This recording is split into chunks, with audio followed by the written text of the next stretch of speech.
In 2025, EV sales took quite a hit.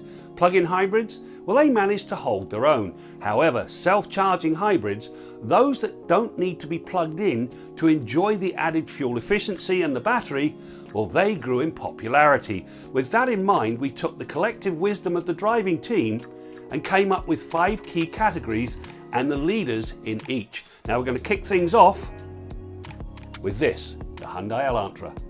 The Hyundai Elantra is defined by what it brings to market. The sedan has enough room for 4 adults, a rich interior, and it delivers an average fuel economy of 4.7 litres per 100 kilometres. These strengths give it a head start, something reinforced by the luxury model's content and starting price. Power comes from a 1.6 litre 4-cylinder that pushes 104 horsepower and 108 pound-feet of torque. However, add the electric motor's torque and 43 horsepower and the 2 power sources combine to twist out 139 horsepower and 195 pound-feet of torque. Inside, the Elantra Hybrid is marked by the quality of its materials and 2 10.25-inch screens that present the information in an uncluttered fashion. The nit here is the infotainment side requires Apple CarPlay and Android Auto to be wired, which is passé today. The model of choice if you're in the market is the lone Elantra Luxury Hybrid. Next up, we come to the mid-size sedan and the Toyota Camry. Now, it's the 9th generation, and for 2026 it got a major overhaul. The biggest change? It is now only hybrid, no gas engine. The Camry's hybrid is anchored by a 2.5 litre 4-cylinder engine and electric motors. In the front drive units it makes a net 225 horsepower. The all-wheel drive models add a rear electric motor which bumps the output to 232 horsepower. The front drive hybrid delivers a 6.9 second run to 100k, an average fuel economy of 5 litres per 100 kilometres and an annual fuel cost of $1,470. These are outstanding numbers for a mid-size family sedan. Inside, the Camry is class all the way. In the base models, a 7-inch screen for the instrumentation and an 8-incher for the infotainment. Move up to the XLE and XSE and you'll find a 12.3-inch digital dash to go along with a 12.3-inch infotainment touchscreen. The difference is dramatic as everything looks more relaxed. If you're shopping on the budget, it's the SE upgrade with all-wheel drive that's the model of choice.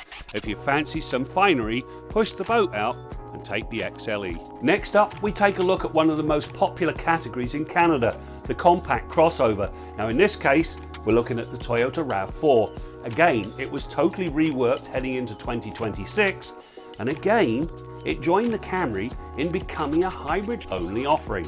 All RAV4s are now powered by a 2.5 litre 4-cylinder that works with Toyota's 5th generation hybrid system and a 3rd electric motor that powers the rear wheels.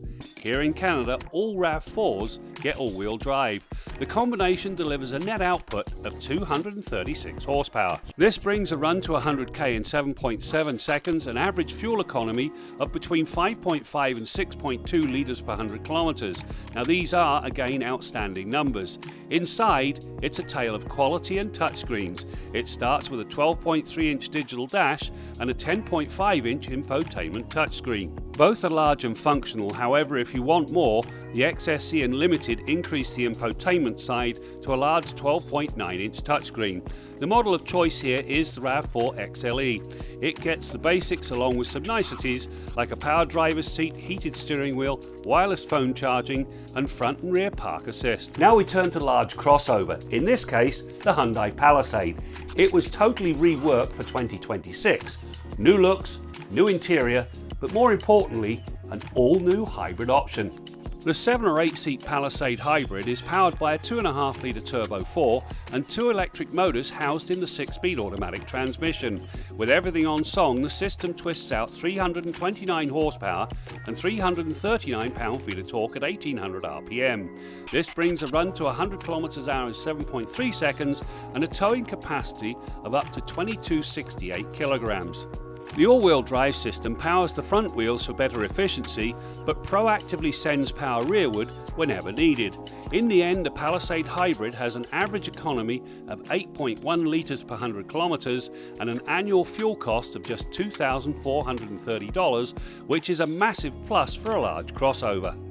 Inside, the second generation Palisade features the latest tech and 3 rows of usable seating. The eye catchers are the 12.3-inch screens for the digital dash and infotainment system that works wirelessly with Apple CarPlay, Android Auto, and a solid 14-speaker Bose sound system. The model of choice in all of this is the Palisade Luxury. Finally, we get to hybrid truck. Now, this was a knockdown, drag-em-out fight between the Toyota Tacoma and the Ford Maverick. The Maverick ended up winning out. It is urban friendly, it is economical, and it does what a truck should do.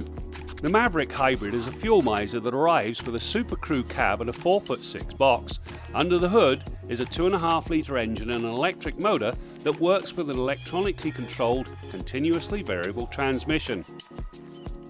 The system produces 191 horsepower and 236 pound-feet of torque, which delivers a 7.5 second run to 100k and a towing capacity of 907 kilograms. However, it can be optioned up to 1,814 kilograms. All-wheel drive is optional on the lower models and standard on the up-level Lariat. As for the fuel miser part, the Maverick XL Hybrid has an average consumption of 6.2 litres per 100 kilometres and an annual fuel cost of just $1,860. The unspoken plus in all of this is the Maverick actually drives more like a crossover than a truck. Inside, all Mavericks get an oversized 13.2-inch infotainment touchscreen that works wirelessly with Apple CarPlay and Android Auto. Now, the model of choice here is the all-wheel drive Maverick XLT with the Copilot 360 and towing packages on board. So there you have it, the best hybrids in 5 different categories. For more information on full-on road tests, best ofs, head-to-head comparisons, turn to Canada's Automotive Authority. I'm Graham Fletcher for Driving.ca.